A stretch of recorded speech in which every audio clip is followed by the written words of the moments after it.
So hi guys, welcome to our channel prep wise. तो आज हम साइंस 2 का 6th चैप्टर स्टार्ट करने जा रहे हैं, जिसका नाम है एनिमल क्लासिफिकेशन। तो फर्स्ट हम लिविंग ऑर्गेनिज्म ये चार्ट से स्टार्ट करते हैं। तो आपने देखा रहेगा कि लिविंग और नॉन लिविंग, मतलब बचपन में ही पढ़ा रहेगा कि लिविंग और नॉन लिविंग दो टाइप के ऑर्गेनिजम्स होते हैं। तो आपको बेसिक पता रहेगा। तो लिविंग ऑर्गेनिजम्स में आते हैं प्रोकार्योटिक्स एंड यूकार्योटिक्स। प्रोकार्योटिक्स मतलब वो सेल्स जिनके अंदर ओनली ऑन वन न्यूक्लियस होता है, और यूकार्योट्स मतलब more than one nucleus in their cells. So prokaryotes में आता है किंगडम मोनेरा, मतलब ओनली यूनिसेलुलर ऑर्गेनिजम्स आते हैं प्रोकार्योट्स में। और यूकार्योट्स में यूनिसेलुलर और मल्टी सेलुलर दोनों आते हैं। ये नहीं कि ओनली ऑन मल्टी सेलुलर आता है, बट यूनिसेलुलर भी आता है। तो यूनिसेलुलर में आता है किंगडम प्रोटिस्टा, और मल्टी सेलुलर में आते हैं विथआउट सेल वॉल वाले ऑर्गेनिजम्स और विथ सेल वॉल वाले ऑर्गेनिजम्स। तो सेल वॉल किस में होती है? बेसिकली प्लांट्स में होती है ना। प्लांट्स में होती है बेसिकली सेल वॉल। तो क्या आएगा? Kingdom plantae, kingdom fungi. और सेल वॉल किस में नहीं होती है? बेसिकली एनिमल्स में नहीं होती है। तो इसमें नॉर्मली आने वाला है किंगडम एनिमिलिया। तो इतना तो बेसिक्स पता चल गया होगा। तो अब हम यहाँ से स्टार्ट करते हैं। You must be looking varieties of animals around you. Some animals are too small वे सम आर टू बिग। इसका मतलब है कि आपने अपने इन्वायरमेंट में कई वेराइटीज़ के एनिमल्स देखे होंगे। कुछ कुछ तो बहुत छोटे होते हैं, बट कुछ बहुत ज़्यादा बड़े होते हैं। सम एनिमल्स आर टेरेस्ट्रियल वे सम आर एक्वेटिक। कुछ टेरेस्ट्रियल मतलब क्या होता है? जो एनिमल ज़मीन पे चलने वाले होते हैं। एक्वेटिक मतलब जो पानी में रहते हैं। तो कुछ ज़मीन में चलने वाले होते हैं, तो कुछ पानी में रहते हैं। और टेरेस्ट्रियल में उड़ने वाले एनिमल्स भी आते हैं। Some animals crawl on land, some swim in water, whereas some fly in air. Some animals have scales on skin, whereas some have feathers on hairs. And this way, there is a huge diversity among the animals. तो इस हिसाब से animals की काफ़ी ज़्यादा बड़ी diversity है हमारे अर्थ पे। According to recent studies, estimated number of animal species on earth is approximately 7 million. तो अकॉर्डिंग टू जो अभी रिसेंटली स्टडीज़ हुई है, उनके अकॉर्डिंग हमारी अर्थ पे अप्रॉक्सीमेटली 7 मिलियन स्पीसीज़ हैं एनिमल्स की। और इन सबको तो पढ़ना एक बार में तो इम्पॉसिबल है। So it is impossible to study each and every species. However, if groups and subgroups of animals are formed depending upon the similarities and differences, it will make it very easy to study the vast variety of animals. तो इस chapter में basically हम क्या करने वाले हैं कि जो एनिमल्स होते हैं, इनकी सिमिलैरिटीज़ और डिफरेंसेस को एक करके एक ग्रुप बनाएंगे, और एक ग्रुप में ही कुछ सिमिलर एनिमल्स को ले लेंगे, जिस हिसाब से जो हमारी स्टडी होती है एनिमल्स की, वो इजी हो पाएगी। तो अब हम चलते हैं एनिमल क्लासिफिकेशन की डेफिनेशन की ओर। Formation of groups and sub group of animal depending upon similarities and differences among animals is called as animal classification. तो इसका मतलब है कि जब हम ग्रुप्स और सब ग्रुप्स का फॉर्मेशन करते हैं depend upon similarities and differences of animals की क्या सिमिलैरिटीज़ है, क्या डिफरेंसेस हैं, उनके बेसिस पे जब हम ग्रुप्स और सब ग्रुप्स का फॉर्मेशन करते हैं डिफरेंट एनिमल्स का, तो उसे कहा जाता है एनिमल क्लासिफिकेशन। तो ये हो गई आपकी डेफिनेशन एनिमल क्लासिफिकेशन की। तो अब हम चलते हैं हिस्ट्री ऑफ एनिमल क्लासिफिकेशन। तो time to time different scientist have tried to classify the animals. Greek philosopher Aristotle was the first to perform the animal classification.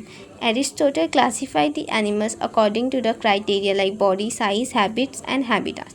तो टाइम टू टाइम बहुत सारे साइंटिस्ट आए, उन्होंने एनिमल्स को try करने का, उनको क्लासीफाई करने का ट्राई किया। बट जो हमारे ग्रीक फिलोसोफर थे एरिस्टोटल, उन्होंने पहली बार एनिमल्स को क्लासीफाई किया depend on their body size, habits and habitats. Further, as per the new developments in science, references were changed and thereby the criteria of animal classification too. Classification purpose by Aristotle is known as a artificial method. तो जो Aristotle ने जो classification दिया था, उस classification को नाम दिया गया आर्टिफिशियल मेथड। और इसके बाद कुछ साइंटिस्ट ने इनके आर्टिफिशियल मेथड को रेफरेंस मानकर एक और नया मेथड बनाया, नेचुरल सिस्टम ऑफ क्लासिफिकेशन, जो कि हम इस चैप्टर में अभी पढ़ने वाले हैं आगे। तो beside Aristotle, artificial method of classification was followed by Theophrastus, Pliny, John Ray, Linnaeus, etc. Later on, natural system of classification was followed. Natural system of classification was based on various criteria like body organization, types of cells, chromosomes, biochemical properties, etc. By the time system of classification based on evolution was also brought into practice, it was used by Dobzhansky and Mayer. Recently, Carl Woese has also proposed the animal classification. आपको ये पता होगा कि जो Karl वूस है उन्होंने 6 kingdom classification दिया है रिसेंटली। तो अब हम जाते हैं बेनिफिट्स ऑफ एनिमल क्लासिफिकेशन की ओर। तो बेसिकली क्या होता है, तो बेसिकली हम एनिमल क्लासिफिकेशन करते हैं तो उससे बहुत सारे बेनिफिट्स मिलते हैं। हम बहुत सारे एनिमल्स को एक ही ग्रुप में पढ़ सकते हैं। तो हम पॉइंट्स पढ़ते हैं। Study of animals becomes convenient, तो ईजी हो गया है एनिमल्स को पढ़ना, उनके बारे में जानना। Study of few animals from a groups helps to understand about the entire animal group. अगर हम कुछ एनिमल्स के बारे में पढ़ते हैं तो हमें उस पूरे ग्रुप की जानकारी मिलती है। It gives idea about animal evolution, और जो एनिमल क्लासिफिकेशन है वो हमें आइडिया देता है एनिमल के एवोल्यूशन का। Animals can be easily identified with great accuracy. It helps to understand the relationship of animals with other living organisms. It helps to understand the habitat of each animal and its exact role in nature.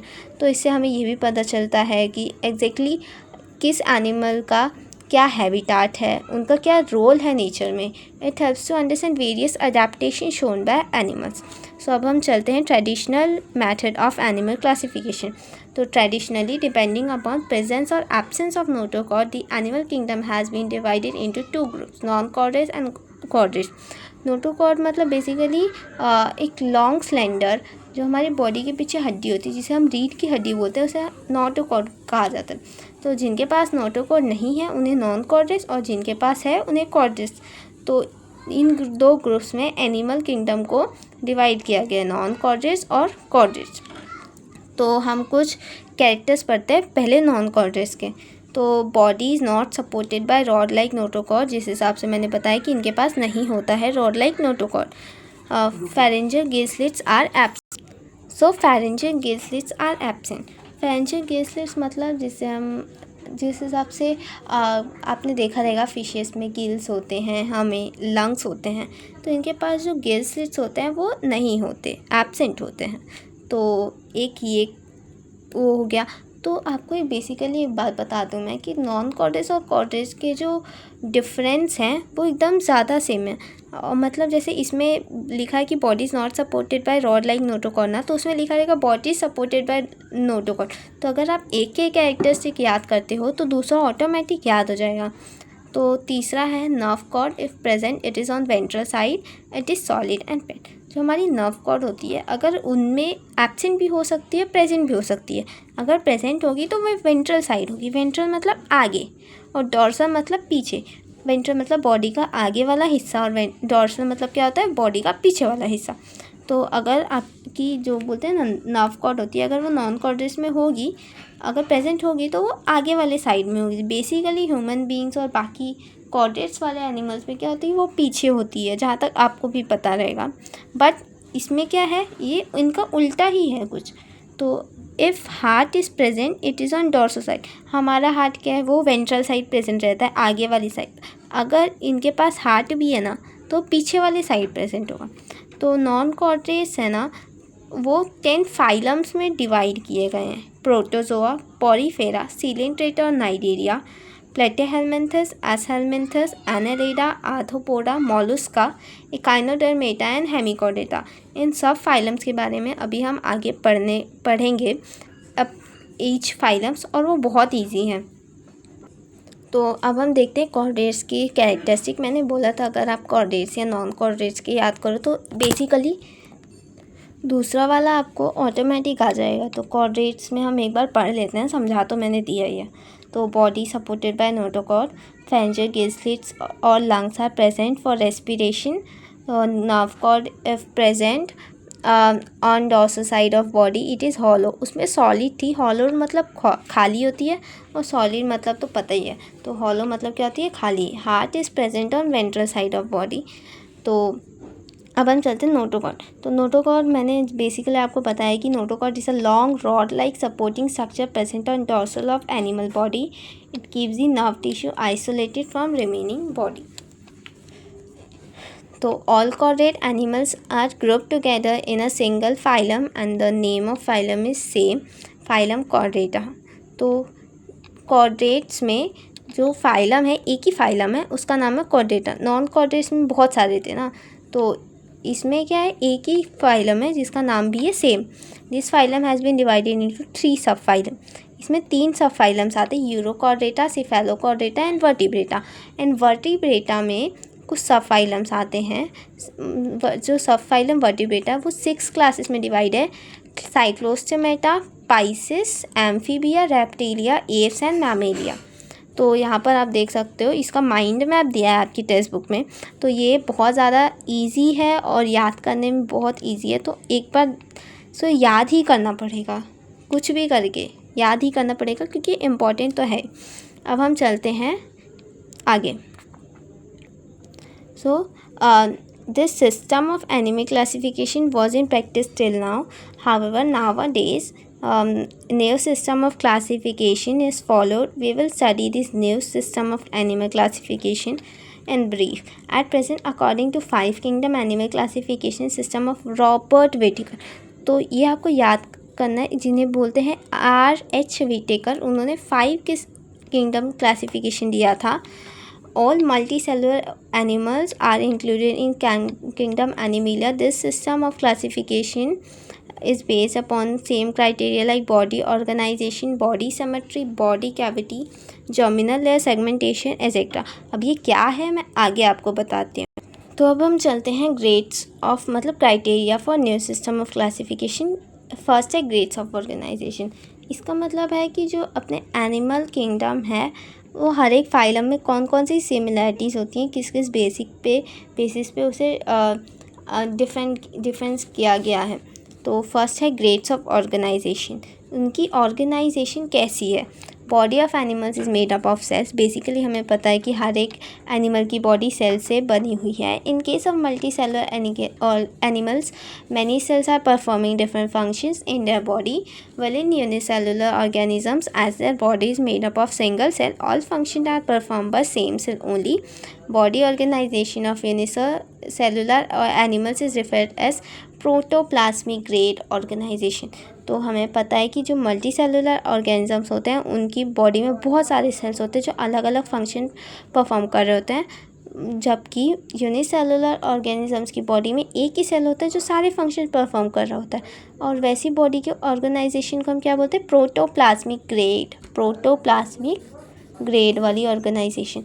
तो in case of multi cellular animals if tissues are not form their body organisation is called as a cellular grade organisation. तो multi cellular में अगर tissue नहीं form हुआ, only cell से सारे functions हो रहे हैं, तो उसे हम क्या बोलेंगे, सेलुलर ग्रेड ऑर्गेनाइजेशन। ये प्रेजेंट किस में होती है, पॉरीफेरा में। इन case of some animals, cells come together to form tissues with the help of which all the body functions are performed. Such animals show cell tissue grade organization. Example, animals from phylum Cnidaria. तो phylum Cnidaria में कैसा होता है organisation कि कुछ sales आते हैं वो टिश्यूज़ फॉर्म करते हैं, मतलब सेल्स नहीं फंक्शंस करते, टिश्यूज सारे फंक्शंस करते हैं, तो उसे हम क्या बोलते हैं, cell tissue grade organisation. So flatworm show tissue organs grade. और टिश्यू ऑर्गन ग्रेड क्या होता है, बहुत सारे टिश्यूज आते हैं वो ऑर्गन बनाते हैं और टिश्यूज़ नहीं शो करते, पूरा परफॉर्म नहीं करते फंक्शन, ऑर्गन परफॉर्म करते हैं। तो इसमें क्या होता है, फ्लैटवर्म मतलब प्लेटेहेलमिन्थेस फाइलम। हाँ, in this type of organization tissues are organized to form some organs, however complete organ system are not formed. इसमें क्या होता है, कंप्लीट नहीं होते, ऑर्गन सिस्टम नहीं फॉर्म होता, सिर्फ ऑर्गन्स फॉर्म होते।